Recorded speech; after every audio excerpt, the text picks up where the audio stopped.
If You Can See Me, Part 4, written by Hananeko Suki. Silahkan pakai earphone-nya dulu ya. Aku temenin tidur. Aku turun dari mobil sembari memperhatikan rumah pondok bertema barat yang sangat memukau. Apalagi dikelilingi oleh tumbukan salju yang terlihat cantik. Ada sebuah mobil lain yang sudah terparkir di sebelah mobil Pak Sung Hoon. Prang! Spontan aku menatap ke dalam rumah, di mana suara pecah itu terdengar. Pak Sung Hoon yang hendak menurunkan tas-tas dari mobil menatap ke dalam rumah dengan wajah serius. Dengan cepat, ia berlari ke dalam rumah. Aku juga ikut bergegas memasuki rumah. Namun, aku kehilangan sosok Pak Sung Hoon. Di ruang tengah, api menyala di perapian, namun tidak terlihat siapapun. Siapa? Aku terperanjat kaget mendengar suara itu dan menoleh. Tampak seorang pria yang sepertinya seusiaku dengan alis tegas dan tubuh atletis menatapku curiga. Kenapa kau di sini? Tanya pria itu lagi. Oh, aku tunangan Direktur Pak Sung Hoon. Namaku Lee Hun Jin. Ucapku memperkenalkan diri. Curigaan di wajah pria itu hilang. Tatapannya berubah menjadi tatapan meneliti penampilanku. Aku melirik diriku. Tadi sepertinya ada sesuatu yang pecah. Ucapku mengalihkan kecanggungan. Pria itu menoleh ke belakang. Sepertinya ibuku menjatuhkan sesuatu, jawabnya. Oh, sepertinya dia adik Pak Sung Hoon. Pria itu, Park Sung Hyun, kembali memandangku, lalu maju selangkah ke arahku. Tiba-tiba aku merasa tidak nyaman hanya berdua dengannya. Kau benar-benar akan menikahi kakakku? Tanya Park Sung Hyun. Nada bicaranya terdengar tidak yakin. Dahiku berkerut menatapnya. Tidak begitu yakin dia menginginkan jawaban seperti apa. Kenapa mobil dibiarkan terbuka? Suara seseorang di belakang membuatku berbalik. Direktur Park Sung Joon masuk dengan wajah bingung, apalagi melihat kami di ruang tengah. Kenapa menatapku seperti itu? Tanyanya. Anda sudah tiba? Sapaku sembari mengangguk sopan. Direktur Pak Sun Jun menghampiriku dan adik bungsunya. Kenapa kalian di sini? Kenapa pintu mobil Sung Ho terbuka begitu? Tanyanya padaku. Sendiri kembali teringat kenapa aku masuk. Benar. Tadi Direktur Pak langsung berlari masuk karena sesuatu pecah, jelasku. Wajah Direktur Pak Sun Jun berubah kaget. Hah? Apa yang pecah? Tanyanya sembari memberikan barang-barangnya ke tangan Sung Hyun sembari bergegas ke belakang. Aish kak, protes Sung Hyun. Aku mengangguk sopan pada Pak Sung Hyun dan mengikuti Direktur Pak Sung Jun ke belakang. Di dapur tampak sangat kacau. Piring-piring berjatuhan dan memenuhi lantai. Oh, apa yang terjadi? Tanya Direktur Pak Sung Jun heran. Nyonya Kim menatap suaminya sebal. Ayahmu berkeras untuk memperbaiki lemari gantung, ucapnya sebal. Presdir Pak hanya menghela nafas sebal. Ketika itu dia menyadari keberadaanku. Oh, Yunjin, sapanya dengan senyuman ramah. Bibirku membentuk senyuman dan mengangguk sopan. Malam itu, maaf kau harus melihat kekacauan tadi, ucap Pak Sung Hoon ketika mengantarkanku ke kamar tamu di lantai atas. Bibirku membentuk senyuman dan menggeleng. Tidak, hal seperti itu bisa terjadi kapan saja, jawabku. Pak Sung Hoon membuka pintu kamar dan mempersilahkanku masuk. Aku masuk ke kamar itu dan memperhatikan kamar dan terlihat sangat nyaman. Dari jendela, aku bisa melihat halaman samping yang dipenuhi salju. Kurasa kau sudah bertemu Sung Hyun, ucap Pak Sung Hoon canggung. Aku menoleh dan memandangnya. Maaf jika dia tidak terlalu ramah, ucap Pak Sung Hoon lagi. Dia memang agak kekanakan. Kau tahu, tipikal anak bungsu di rumah. Ucapan itu membuatku tersenyum lucu. Tidak heran Sung Hyun bersikap seperti tadi. Pak Sung Hoon mengembuskan nafas berat. Kupikir dia tidak akan datang. Menyebalkan, gumamnya. Namun cukup jelas untuk kudengar. Sedetik kemudian, ia terkejut sendiri karena ucapannya. Oh, maksudku, tidak apa-apa, jawabku langsung. Aku tidak punya saudara, jadi aku tidak pernah tahu rasanya tumbuh bersama saudara, jawabku menahan tawa. Pak Sung Hoon tersenyum, benar-benar tersenyum. Mata bundarnya membentuk bulan sabit sedikit karena itu. Istirahatlah. Besok pagi aku akan menunjukkanmu senapan untuk berburu yang biasa kugunakan, ucapnya. Kepalaku mengangguk mengerti. Dan Pak Sung Hoon menunjuk ke samping, kamarku ada di sebelah. Kepalaku mengangguk lagi, baiklah. Pak Sung Hoon bergerak mundur dan menutup pintu sembari keluar. Malam itu, aku tidak bisa langsung tertidur. Mungkin karena efek perbedaan waktu yang masih kualami, atau karena tempat baru yang membuatku tidak begitu nyaman. Mataku terbuka dalam kegelapan dan memandangi langit-langit.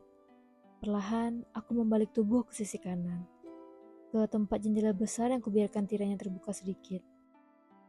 Udara terasa hangat di dalam ruangan, meskipun hujan salju sedang terjadi di luar. Mataku melirik jari manis di tangan kiriku. Tidak tahu, ternyata aku akan berakhir di rumah pondok keluarga Park dan akan mempersiapkan pernikahanku dengan pria yang belum setahun ku kenal. Aku menghela nafas dalam mengingat sosok Park Sung Hyun tadi. Jika dilihat dari karakternya, wajar saja jika keluarga Park memutuskan untuk mengganti orang yang dijodohkan dari Park Sung Hyun ke Park Sung Hoon. Memperhatikan salju turun membuatku mulai mengantuk. Aku membalik tubuh ke sisi lain tempat tidur. Lampu di luar masih menyala, sepertinya dari ruang bawah. Hanya tersisa bias ke pintu kamarku. Rasa kantuk mulai menguasai diriku. Mataku terpejam selama beberapa detik, namun kembali terbuka.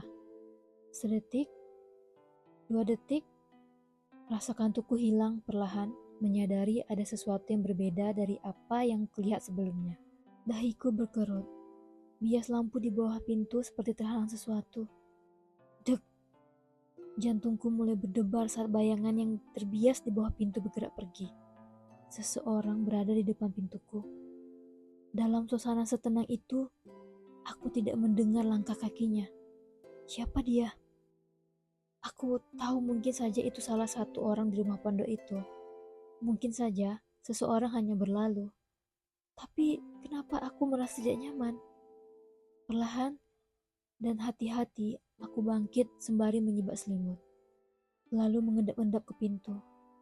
Jantungku berdegup kencang menyadari pintu kamarku tidak terkunci. Tanganku terulur ke kunci yang tergantung di pintu.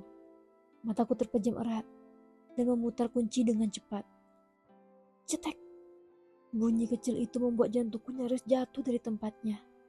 Tidak menyangka, suara kunci kecil saja bisa menggema sekencang itu. Mataku terbuka perlahan, memandang bias cahaya di bawah pintu. Lalu kenapa langkah kaki tadi tidak terdengar? Siapa itu? Mataku melirik ke dinding. Sebelumnya Pak Sung Hoon memberitahuku bahwa kamarnya di sebelah. Keesokan harinya, aku tidak melihat siapapun ketika turun dari lantai atas. Aku tidak tahu apakah aku benar-benar tertidur tadi malam. Oh, Hyunjin. Aku sedikit terkejut mendengar suara itu dan menoleh. Oh, Nyonya Kim, sapaku canggung. Nyonya Kim tersenyum. Kenapa kaget begitu? Aku memaksakan bibirku membentuk senyuman. Bagaimana tidurmu? Tanya Nyonya Kim. Sangat baik, jawabku. Belum apa-apa aku sudah berbohong.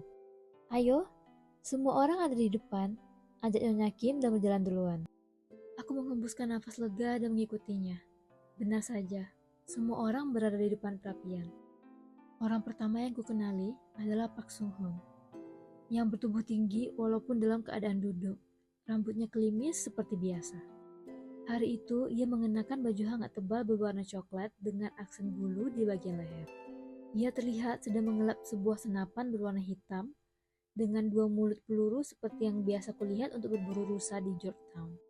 Ya, kenapa aku harus selalu menggunakan senapan ini?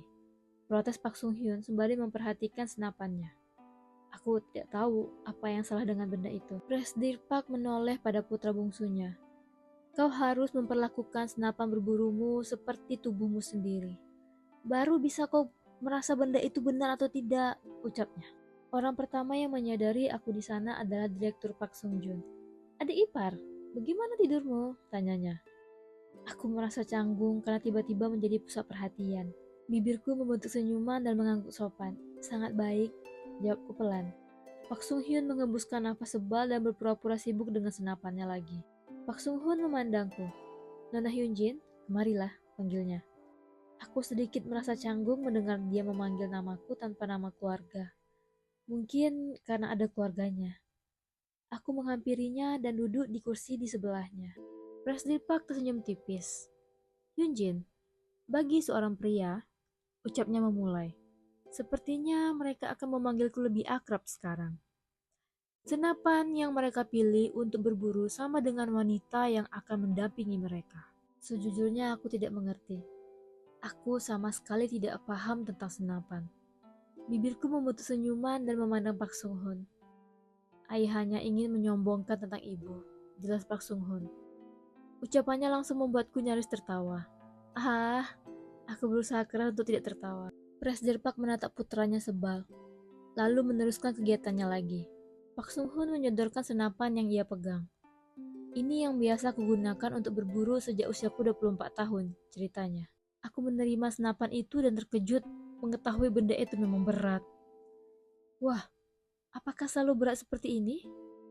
Pak Sung Hoon menggeleng. Ini tidak berat, ucapnya. Ukuran dan beratnya tergantung dengan kekuatan tanganmu. Jika lebih ringan dari ini, senapan ini tidak akan cocok untukku, jelasnya. Kepalaku mengangguk.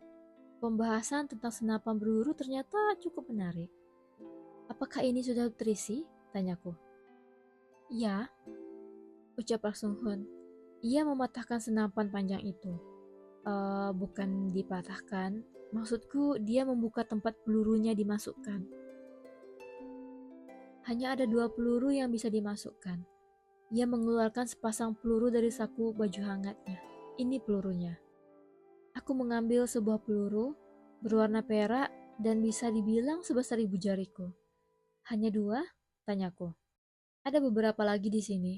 Pak Sung Hoon menunjukkan beberapa peluru lagi di saku baju hangatnya. Aku mengangguk mengerti dan kembali memperhatikan senapan itu lagi. Prasdir Pak bangkit. Ayo anak-anak, saatnya berburu, ajaknya, lalu berjalan keluar. Pak Sung Hoon mengambil senapannya dari tanganku dan bergerak bangkit. Aku mengikuti mereka keluar dari rumah. Salju memenuhi halaman sekitar, terlihat berkilauan. Wah, gumamku pelan. Kau pernah makan daging rusa? Tanya Pak Sung Hoon yang berdiri di sebelahku. Aku menoleh memandangnya. Perlu sedikit mendongak untuk memandang wajahnya. Aku belum pernah mencoba daging rusa. Pak Sung Hoon mengangguk mengerti. Kau ingin mencoba daging rusa betina atau rusa jantan? Tanyanya. Aku berpikir sejenak. Kau bisa memilih rusa mana yang akan diburu? Tanyaku ingin tahu. Direktur Pak Sung Jun menghampiri sisiku yang lain. Jangan ragukan Sung Hoon adik ipar, ucapnya. Mata bundar Pak Sung Hoon menatapku. Pilih satu. Aku tidak begitu mengerti tentang perburuan ini. Tapi mungkin seru jika aku memilih, kan? Betina? Jawabku asal. Pak Sung Hoon mengangguk yakin. Oke, seekor rusa betina akan datang, ucapnya. Lalu saling berpandangan dengan ayahnya. Presdir Park memandangku. Eugene, karena ini pertama kalinya untukmu, lebih baik kau menunggu di pondok, ucapnya. Benar, kita nanti kumpulkan kayu bakar saja, ucap Direktur Park Sung Jun padaku. Oh baiklah, jawabku mengerti. Ketika itu, aku tertegun menyadari tatapan Park Sung Hyun pada kakaknya. Nah, apa yang salah? Ayo, ucap Presdir Park dan melangkah memasuki hutan memimpin anak-anaknya. Sung Hyun langsung berjalan mengikuti ayahnya dengan gaya cuek. Aku sempat melihat rahang Pak Sung Hoon mengeras. Sebelum mengikuti ayahnya, aku merasakan sesuatu yang aneh berputar dalam perutku. Mataku melirik Direktur Pak Sung Jun yang memperhatikan keluarganya pergi. Yunjin, Nyonya Kim memanggilku. Kumpulkan kayu bersama Sung Jun ya. Ibu akan menyiapkan semua untuk memasak nanti. Ya bu, jawabku pelan. Direktur Pak Sung Jun mengambil sebilah kapak dari tumpukan kayu-kayu. Ayo adik ipar, ajaknya, dan memimpin jalan ke arah lain hutan. Sebelum mengikuti Direktur Pak Sung Jun, mataku sempat menoleh ke arah Presdir Park dan kedua putranya yang lain pergi tadi. Aku dan Direktur Pak Sung Jun berjalan menelusuri pinggiran hutan. Dor! Aku terkesiap kaget mendengar suara senjata api terlepas di tengah hutan. Mereka sudah mulai berburu, ucap Direktur Pak Sung Jun memberitahu. Pantas saja Presdir Park memintaku untuk tidak ikut. Sepertinya di sana ada kayu yang baik, ucap Direktur Pak Sung Jun memberitahu dan berjalan duluan. Aku segera mengikutinya. Di arah yang dituju Direktur Pak Sung Jun, saljunya sudah mulai mencair. Aku melirik Direktur Pak Sung Jun. Anda tidak ikut berburu? Tanyaku membuka pembicaraan. Direktur Pak Sung Jun tertawa kecil. Aku tidak pernah cocok dengan hobi ayahku, jawabnya lucu. Melihat hewan-hewan itu ditembak lalu mati, kemudian dikuliti dan dipotong, dia bergidik. Aku benar-benar tidak bisa melakukannya. Bibirku membentuk senyuman lucu. Jadi, Anda selalu bertugas untuk mengambil kayu? Tanyaku. Tidak selalu, jawab Direktur Pak Sung Jun. Sepertinya dia memang memiliki kepribadian lebih friendly dari semua kakak beradik Park. Jika aku tidak ingin ikut, aku akan kabur ke tempat istriku di Australia, candanya. Aku menahan tawa. Oh, benar, istri Anda berada di Australia, ucapku baru ingat. Dia tidak kembali ke Seoul dalam waktu dekat, tanyaku. Dia masih fokus pada studinya. Aku tidak ingin dia terlalu mengkhawatirkanku di sini. Menyelesaikan S3 pasti sangat melelahkan, cerita Direktur Park Sung Joon. Lalu memandangku. Zaman sekarang, wanita juga berhak memiliki pendidikan tinggi. Pria keren sepertiku harus bisa memenuhi keinginan wanitaku, candaannya di akhir. Aku menutup mulut menahan tawa. Direktur Park Sung Joon tertawa kecil melihatku tertawa. Tapi istriku sangat antusias dengan pernikahanmu dan Sung Hoon. Dia berjanji akan pulang untuk menghadiri pernikahan kalian. Aku mengangguk mengerti. Aku jadi sangat ingin mengenal kakak ipar, ucapku. Direktur Park Sung Joon tersenyum ramah. Kau pasti akan langsung akrab dengannya, ucapnya. Tiba-tiba aku merasa iri pada istri Direktur Park Sung Joon. Dia mendapatkan seorang pria yang bahkan hanya dengan membicarakannya saja sudah terlihat bangga. Kau tahu, sejak kecil aku lebih sering dibilang mirip ibu daripada ayah. Direktur Park Sung Joon meneruskan ceritanya sembari berjalan. Aku mendengarkan dengan baik. Tidak seperti Sung Hoon yang sangat pemberani. Orang-orang berkata aku lebih feminin. Direktur Park Sung Joon mengangguk ingin tahu. Seulas senyum muncul di wajahnya. Usiaku 14 tahun ketika pertama kali ayah memintaku memilih senapan yang akan kugunakan untuk berburu. Tapi aku tidak bisa memilihnya, ceritanya. Aku dan Sung Hoon hanya berbeda 3 tahun. Tapi dia secara mental jauh lebih dewasa dariku. Ketika dibawa ayah pertama kali berburu, aku menangis melihat seekor rusa yang tertembak dan nyaris mati. Dari ekspresinya, aku bisa melihat betapa lembutnya hati kakak Park Sung Hoon ini. Dia dan adiknya sangat berbeda. Ia menghembuskan nafas panjang. Aku benar-benar tidak berbakat untuk berburu. Lanjutnya sembari memandangku. Bibirku membentuk senyuman kagum. Ia bisa bercerita tentang kelemahannya seperti itu pada orang asing sepertiku. Bagaimana dengan Direktur Park Sung Hoon? Tanyaku ingin tahu. Wajah Direktur Park Sung Joon berubah kagum. Tidak perlu diragukan. Dia bahkan tidak berkedip menatap rusa yang menggelepar di tanah, ucapnya. Aku tertegun. Benarkah? Direktur Park Sung Joon mengangguk membenarkan. Ya, jawabnya tanpa ragu. Dengan bertahun-tahun berlatih, dia tidak akan mungkin meleset. Lihat saja, dia benar-benar akan membawakanmu rusa betina. Mulutku terbuka sedikit tak percaya. Ternyata benar, berburu juga adalah sebuah bakat. Direktur Park Sung Joon tertawa kecil. Kayu itu terlihat bagus, ucapnya dan menghampiri sebuah kayu tumbang yang sudah mengering. Menjelang sore, para pemburu keluarga Park kembali dengan daging buruan mereka. Park Sung Hoon menghampiriku dengan wajah bangganya. Satu rusa betina, ucapnya. Mataku berkedip-kedip tak percaya. Park Sung Hoon memandang ke belakang. Sung Hyun dan beberapa pelayan pria tampak menyeret seekor rusa bertanduk kecil ke arah rumah pondok. Tanganku menutup mulut tak percaya. Dia benar-benar membawakannya untukku, lalu memandangnya tak percaya. Park Sung Hoon tersenyum penuh percaya diri. Kenapa selalu aku yang membawa hasil buruan? Gerutu Sung Hyun sendiri. Malam itu kami menikmati makan malam di ruang makan. Sementara bagian pembakaran di belakang rumah pondok. Bagaimana rusa betinamu, adik ipar? Tanya Direktur Park Sung Joon. Aku menahan senyuman. Aku tidak tahu rasanya akan seenak ini, jawabnya. Kau bisa menikmati ini sering-sering setelah menikah. Dengan pemburu nomor 1 keluarga Park. Canda Direktur Park Sung Joon. Aku tertawa kecil. Lalu beramah-tamah dengan Nyonya Kim dan Presiden Park sesaat. Sung Hyun terlihat sangat cuek padaku. Bahkan terlihat jelas dia sengaja menjaga jarak denganku. Mataku mencari-cari sosok Park Sung Hoon dan menemukannya di halaman masih membakar daging. Perlahan aku bangkit dan menyusulnya ke halaman belakang. Dengan tenang Park Sung Hoon membolak-balik daging di atas pemanggang. Kayu yang tadi kucari bersama Direktur Park Sung Joon sudah tinggal separuhnya. Direktur Park, sapaku. Park Sung Hoon menoleh. Oh, kenapa keluar? Tanyanya. Lalu membalik daging lagi. Bibirku membentuk senyuman sembari menyelipkan rambut ke belakang telinga. Aku Aku sudah merasakan daging rusa betina yang Anda bawa, jawabku. Seulas senyum muncul di bibir Pak Sung Hoon, tapi dia tidak mengatakan apapun. Aku memasukkan kedua tanganku ke saku baju hangat. Tadi Direktur Pak Sung Jun menceritakan tentang perburuan pertama kalian, ucapku. Aku terkejut tangan Pak Sung Hoon yang memegang capit panjang menjatuhkan daging yang hendak ia angkat dari pemanggang. Pak Sung Hoon menatapku.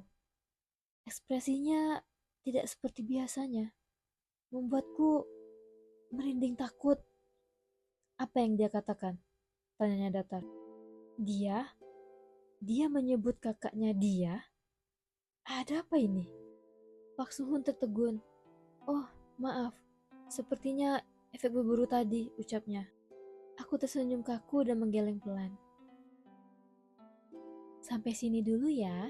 Kita berjumpa di part selanjutnya. Selamat tidur. Sweet dream.